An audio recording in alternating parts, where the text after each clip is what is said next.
ಹಲವಾರು ವರ್ಷಗಳಾದ ಬಳಿಕ ರಣಜಿ ಫೈನಲ್ನ ಕರ್ನಾಟಕ ತಂಡ ತಲುಪಿದೆ.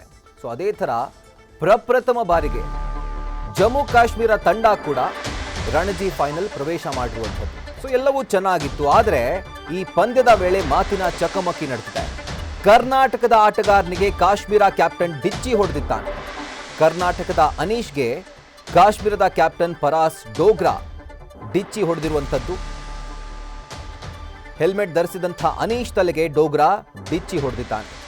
ಇನ್ನು ಈ ರೀತಿಯಾದಂಥ ವರ್ತನೆಗೆ ಮಯಾಂಕ್ ಅಗರ್ವಾಲ್ ಆಕ್ಷೇಪವನ್ನು ವ್ಯಕ್ತಪಡಿಸಿದ್ರು.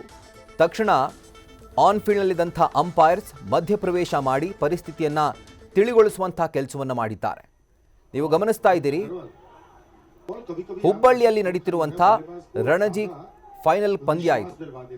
ಸೊ ಈ ಸಂದರ್ಭದಲ್ಲಿ ಪರಾಸ್ ಡೋಗ್ರಾ ಕಾಶ್ಮೀರದ ಕ್ಯಾಪ್ಟನ್, ಈತ ಕರ್ನಾಟಕದ ಅನೀಶ್ಗೆ ಡಿಚ್ಚಿ ಹೊಡಿಲಿಕ್ಕೆ ಮುಂದಾಗ್ತಾನೆ. ತತ್ಕ್ಷಣಕ್ಕೆ ಮಯಾಂಕ್ ಅಗರ್ವಾಲ್ ಮಧ್ಯಪ್ರವೇಶ ಮಾಡಿ ಅದನ್ನು ಆಕ್ಷೇಪಿಸ್ತಾರೆ. ಇದಾದ ನಂತರ ಆನ್ ಫೀಲ್ಡ್ ಅಲ್ಲಿದ್ದಂಥ ಅಂಪೈರ್ಸ್ ಆ ಒಂದು ಪರಿಸ್ಥಿತಿ ಏನು ಉಲ್ಬಣ ಆಗ್ತಾ ಇತ್ತು, ಹೀಟೆಡ್ ಆರ್ಗ್ಯುಮೆಂಟ್ ಏನಾಗ್ತಾ ಇತ್ತು, ಅದನ್ನ ತಡೆಗಟ್ಟುವಂಥ ಕೆಲಸವನ್ನು ಮಾಡ್ತಾರೆ. ನಂತರ ಪರಿಸ್ಥಿತಿಯನ್ನ ಅವರು ತಿಳಿಗೊಳಿಸ್ತಾರೆ. ಗಮನಿಸ್ತಾ ಇದ್ದೀರಿ, ಪರಾಸ್ ಡೋಗ್ರಾ ಕಾಶ್ಮೀರದ ಕ್ಯಾಪ್ಟನ್, ಕಾಶ್ಮೀರ ತಂಡದ ಕ್ಯಾಪ್ಟನ್, ಆತ ಕರ್ನಾಟಕದ ಅನೀಶ್ ತಲೆಗೆ ಡಿಚ್ಚಿ ಹೊಡೆಯೋ ರೀತಿಯಲ್ಲಿ ಮುಂದೆ ಬರ್ತಾನೆ, ಡಿಚ್ಚಿ ಹೊಡಿತಾನೆ ಇನ್ಫ್ಯಾಕ್ಟ್. ಸೊ ಆಗ ತಕ್ಷಣಕ್ಕೆ ಮಯಾಂಕ್ ಅಗರ್ವಾಲ್ ಮಧ್ಯಪ್ರವೇಶ ಮಾಡ್ತಾರೆ. ಸೊ ಅದೆಲ್ಲವನ್ನೂ ಕೂಡ ನೀವು ಗಮನಿಸಬಹುದು. ಒಂದು ರೀತಿ ಅತಿರೇಕದ ವರ್ತನೆ ಇದು. ಕ್ರಿಕೆಟ್ ಮೈದಾನದಲ್ಲಿ ಆಗಾಗ ಆಟಗಾರರಿಂದ ಈ ರೀತಿಯಾದಂಥ ಅತಿರೇಕದ ವರ್ತನೆಯನ್ನು ನಾವು ನೋಡ್ತೀವಿ. ಇಂಟರ್ನ್ಯಾಷನಲ್ ಪಂದ್ಯ ಆದರೆ ಪಂದ್ಯದ ಒಂದಿಷ್ಟು ಪರ್ಸೆಂಟೇಜ್ ಅಷ್ಟು ದಂಡವನ್ನು ಆಟಗಾರನಿಗೆ ವಿಧಿಸ್ತಾರೆ, ಅಥವಾ ಮುಂದಿನ ಪಂದ್ಯದಿಂದ ಆತನನ್ನು ಬ್ಯಾನ್ ಮಾಡ್ತಾರೆ. ಬಟ್ ಈಗ ಡೊಮೆಸ್ಟಿಕ್ ಕ್ರಿಕೆಟ್ನಲ್ಲೂ ಕೂಡ ಈ ರೀತಿಯಾದಂಥ ಒಂದು ವರ್ತನೆ ಎಷ್ಟರ ಮಟ್ಟಿಗೆ ಸರಿ? ಈಗ ಸದ್ಯಕ್ಕೆ ಈ ಪ್ರಶ್ನೆ ಮೂಡ್ತಾ ಇದೆ. ಕರ್ನಾಟಕದ ಆಟಗಾರ ಅನೀಶ್ ತಲೆಗೆ ಕಾಶ್ಮೀರ ತಂಡದ ಕ್ಯಾಪ್ಟನ್, ನೋಡಿ ಕ್ಯಾಪ್ಟನ್ ಆತ, ಕೇವಲ ಆಟಗಾರ ಅಲ್ಲ, ಆತನಿಗೆ 11 ಜನ ಆಟಗಾರರ ತಂಡ ಏನಿದೆ ಅದರಲ್ಲಿ 10 ಜನರದ್ದು ಒಂದು ತೂಕ ಆದರೆ ಈ ಕ್ಯಾಪ್ಟನ್ ವರ್ತನೆ ಒಂದು ತೂಕ ಆಗಿರುತ್ತೆ. ತಂಡವನ್ನು ಆತ ಪ್ರತಿನಿಧಿಸ್ತಾನೆ.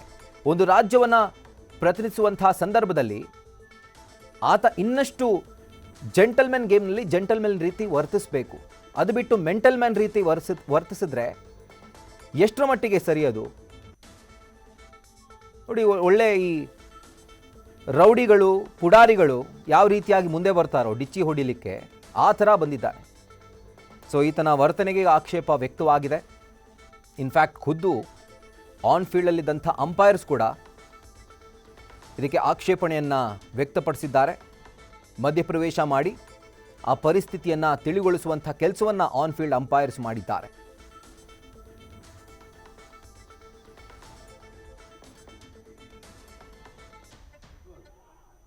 कभी कभी आप ऐसी छेड़खानी ना बल्लेबाज को ज्यादा विश्वास दिलवा देते हैं. देखिए, अगर आप कुछ बात ना करते उस समय डोगरा के साथ, वो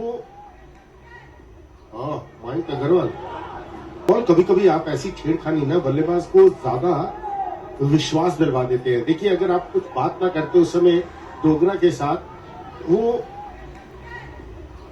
मयंक अग्रवाल.